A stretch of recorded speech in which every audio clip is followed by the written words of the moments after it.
Assalamualaikum warahmatullahi wabarakatuh. Alhamdulillahirrahmanirrahim. Kita bertemu lagi dalam video KBC Kamu Boleh Cerita. Semoga kita selalu ada dalam keadaan sehat walafiat dan selalu ada dalam lindungan Allah Subhanahu wa Ta'ala. Di tengah pandemi ini kita masih bisa dapat berjumpa lewat maya, masih dapat bernafas dengan lega walaupun kita harus menutup hidung dan mulut kita dengan masker saat keluar rumah, seperti itu. Dalam video kali ini kita akan berbicara tentang banyak hal terkait dengan pekerjaan. Pekerjaan-pekerjaan apa sih yang sekarang sedang booming dan nantinya akan terus berkembang, yang bahkan dulu kita nggak kepikiran nih pekerjaan itu. Nah, kita akan bahas itu dalam segmen My Job in Future.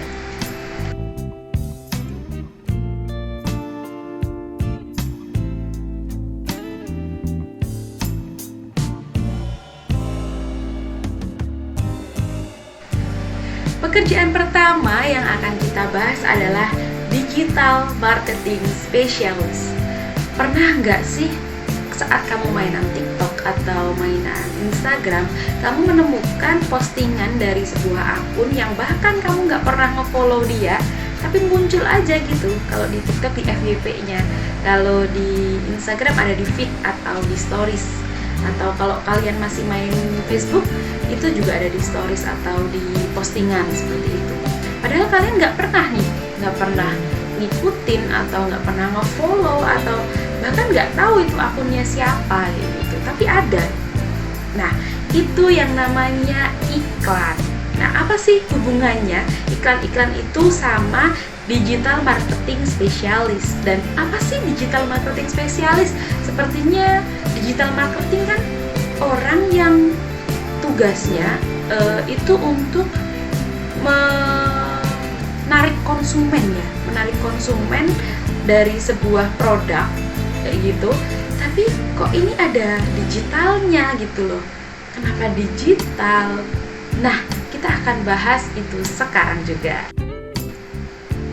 Oke, selanjutnya ada pertanyaan nih yang perlu kamu jawab dalam hati ya, gak usah keluar-keluar. Berapa lama sih kamu main sosmed setiap harinya? Entah itu YouTube, Twitter, Instagram, TikTok, atau yang lainnya gitu. Berapa jam sih satu hari? Tahu nggak sih, faktanya di Indonesia itu dalam sebuah riset, orang Indonesia itu menggunakan sosial media satu harinya adalah rata-rata 3 jam 26 menit. Itu rata-rata ya, berarti ada yang di atasnya dan ada yang di bawahnya. Nah, dan tahukah kamu sosial media yang banyak digunakan orang Indonesia itu adalah YouTube. Oke, yang pertama kita bahas yaitu tentang perbedaan iklan zaman dulu dan zaman sekarang. Kalau zaman dulu kita kalau mau Ramadan, kita ingat ada iklan-iklan sirup atau iklan-iklan kue lebaran kayak gitu ya, padahal itu pas aja belum gitu ya, tapi iklan-iklannya udah bertebaran aja gitu.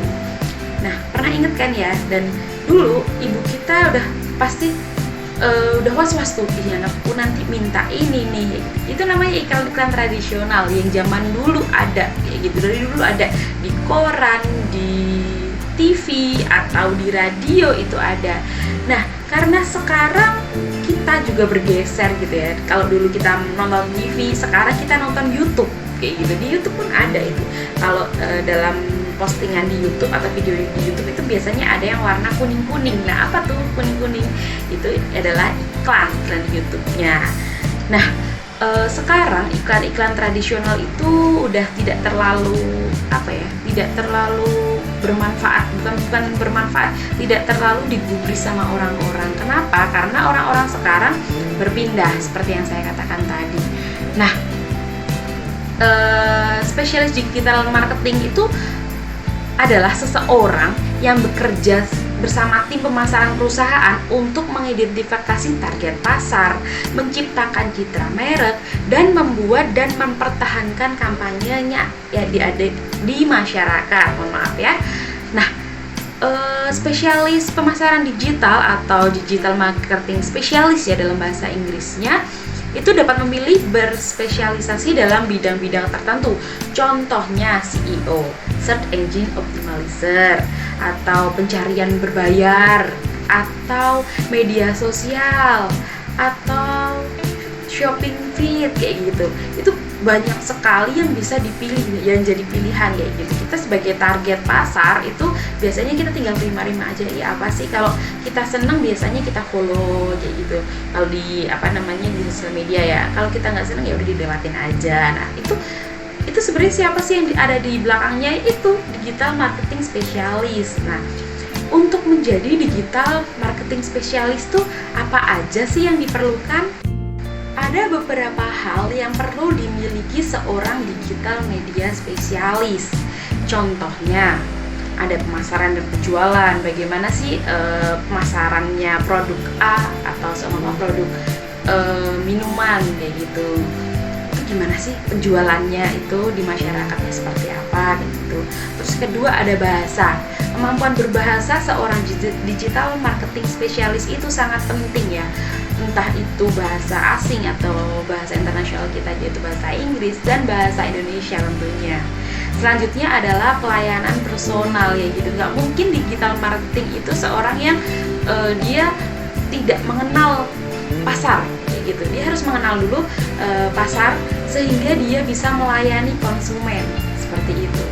Selanjutnya adalah komunikasi dan media. Nah, seorang digital marketing spesialis itu perlu memiliki komunikasi yang baik. Ketika dia memiliki komunikasi yang baik, dia akan dengan mudahnya dapat berinteraksi dengan orang lain atau konsumen, sehingga konsumen itu tertarik dengan apa yang dia pasarkan. Nah, media kenapa dia harus menguasai media? Karena sekarang zamannya semua pakai media ya, jarang sekali pakai yang tradisional gitu ya, jarang sekali. Jadi seorang digital marketing spesialis itu perlu memiliki kemampuan media yang baik. Nah, yang terakhir adalah komputer atau editing seperti itu juga perlu memiliki ya, walaupun dia tidak bisa atau itu nanti dikerjakan oleh orang lain di bidang pekerjaan yang lain, tapi dia juga harus tahu, oh ini sebenarnya bisa nih diginiin biar ini lebih menarik. Nah, kalau dia bisa seperti itu, biasanya dia memiliki nilai plus kayak gitu. Nah, program studi apa sih yang bisa mendukung dia untuk menjadi digital marketing spesialis? Nah, ada beberapa nih yang bisa kayak gitu, dari jurusan apa sih dan ada di kampus mana. Nah, mungkin yang ada di sekitar kita itu kita pernah mendengar kayak ilmu komunikasi. Nah, ilmu komunikasi biasanya juga mempelajari ilmu-ilmu yang menjadi knowledge di bidang digital marketing spesialis. Yang kedua ada yang namanya bisnis digital. Di Universitas Pajajaran itu ada yang namanya jurusan bisnis digital. Terus ada juga yang namanya teknik multimedia digital, yang itu ada di Politeknik di Jakarta, itu punya jurusan itu seperti itu. Nah, terus selain itu apalagi kayak gitu, teknik informatika juga bisa tuh jadi seorang digital marketing spesialis. Tapi jangan lupa ketika kalian ada di jurusan itu juga perlu untuk mengasah skill.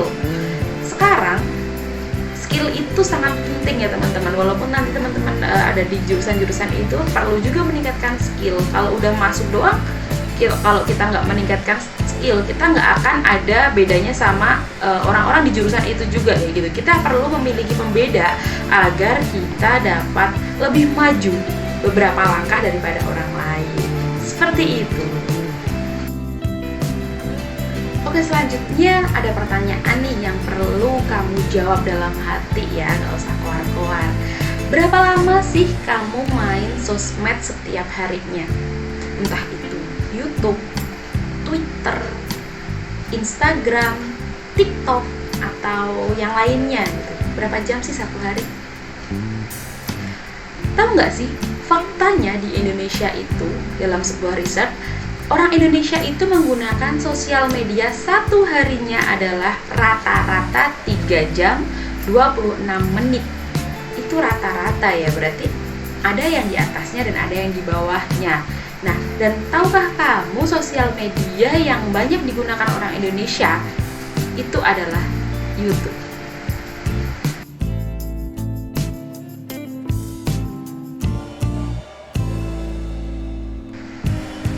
Nah, banyak perusahaan-perusahaan di Indonesia sekarang melirik sosial media, apalagi di tengah pandemi ini ya. Di tengah pandemi ini kan semua aktivitas kita kan dipindahkan di rumah ya, seolah kita itu yang harusnya di kantor kita kerjakan di rumah, yang harusnya di sekolah kita kerjakan di rumah, seperti itu. Dan belanja pun yang biasanya orang-orang muter-muter mall sampai capek, sekarang bisa kita lakukan sambil baringan buka e-commerce atau Shopee lah, Tokopedia, Lazada dan teman-temannya buat belanja kayak gitu. 3 hari kemudian ada suara yang kita sukai, yaitu tukang paket datang mengantarkan barang yang kita suka dan kita pilih sendiri. Nah, perusahaan-perusahaan itu sudah menargetkan itu. Perusahaan melirik sosial media itu sebagai media promosi mereka. Nah, banyak perusahaan itu melirik sosial media sebagai media pencitraan dan membangun komunikasi dengan konsumen. Nah, untuk pekerjaan ini mereka membutuhkan seorang sosial media manager. Nah, apa sih sosial media manager dan tugasnya ngapain ya? Sosial media manager yaitu seorang yang menggunakan jejaring sosial seperti mungkin Facebook, YouTube, Twitter, TikTok itu untuk menghubungkan perusahaan atau merek atau produk dengan konsumen yang ditargetkan untuk mendorong keterlibatan, yaitu keterlibatan antara konsumen sama perusahaan melalui komunitas-komunitas. Nah, aktivitas menghubungkan perusahaan dengan konsumen ini diharapkan dapat meningkatkan penjualan perusahaan. Nah, manajer media sosial atau sosial media manager ini berkutat pada analisis data khususnya dari media sosial untuk diberikan kepada tim pemasaran. Misalnya adalah menentukan strategi yang tepat untuk mempromosikan iklan, kampanye, peluncuran produk baru, sehingga nanti data yang diberikan itu membuat marketingnya sesuai dengan apa yang mereka inginkan kayak gitu, sehingga nanti penjualannya naik. Nah, semakin baik hubungan perusahaan dengan konsumen, semakin baik juga penjualan perusahaan. Nah, seperti itu. Untuk menjadi social media manager itu apa aja sih yang harus dimiliki? Nah, yang pertama adalah pelayanan personal. Nah, kan namanya di sosial media ya, kita tahu netizen di Indonesia itu seperti apa. Nah, social media manager itu dia harus memiliki pengetahuan tentang itu dan memiliki pelayanan personal yang baik kayak gitu. Ketika netizennya seperti ini, apa yang harus dia lakukan? Ketika netizen ada yang protes nih, apa yang dilakukan? Ketika ada review di YouTube nih, yang biasanya ada yang baik, ada yang nggak baik, ketika yang nggak baik itu diapakan, yang baik itu diapakan. Nah, biar konsumen itu nggak lari kayak gitu. Yang kedua yaitu manajemen. Kenapa harus punya manajemen yang baik? Karena dia nanti yang memanage gitu. Data-data yang dia miliki dia yang ngolah kayak gitu, sehingga nanti tim pemasarannya nggak bingung terhadap datanya dia. Nah, selanjutnya adalah psikologi. Ada psikologi marketing ya. Nah, gimana sih perasaan orang-orang itu terhadap produk-produk mereka? Apakah orang-orang itu senang? Kenapa senang gitu? Yang disenengin itu apakah packagingnya, apakah produknya, atau kandungannya, atau keamanannya, atau apa nih yang disuka? Biar konsumen tuh nggak cuma mencoba kayak gitu, nggak cuma mencoba produk, tapi terus menggunakan produknya kayak gitu. Terus kemampuan bahasa, lagi-lagi kemampuan bahasa juga digunakan sebagai pendukung seorang sosial media manager agar ketika dia menyampaikan, orang lain itu bisa mengerti. Jadi komunikasinya itu nyambung. Nah, seperti itu.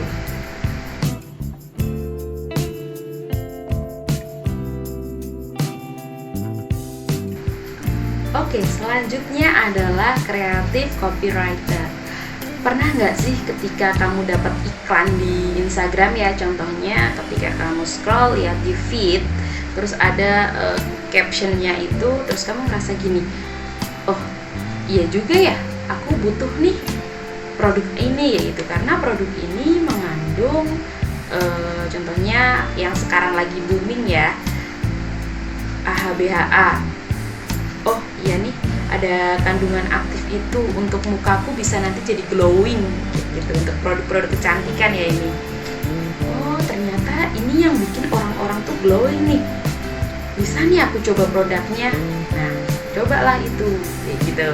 Nah kata-kata itu dibuat oleh siapa sih sebenarnya? Kenapa dia bisa kayak tahu apa isi hatiku, apa isi pikiranku, dan apa keinginanku? Gimana sih caranya?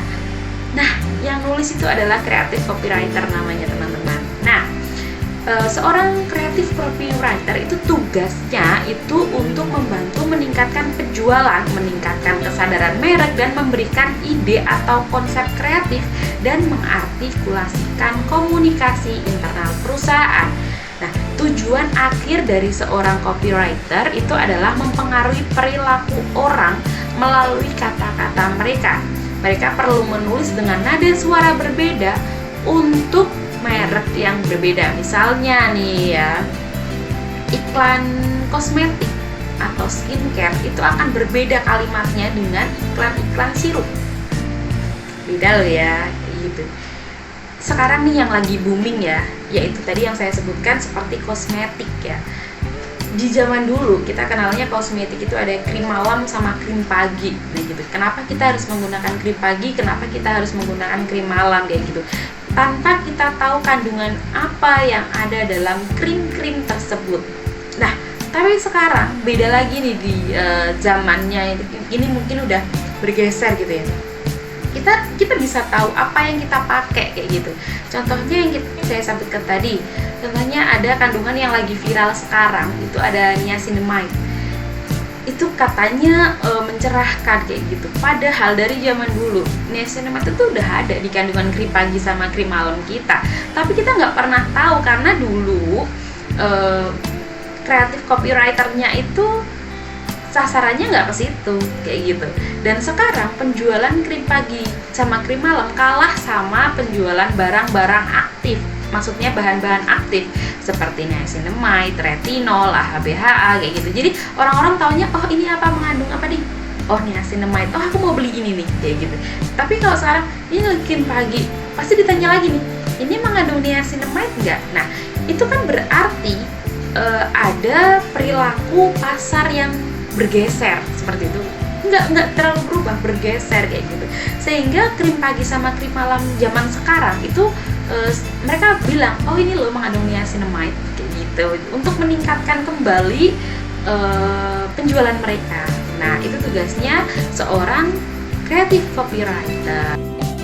Oh iya, ada lagi nih contoh yang mungkin kamu sering denger ya.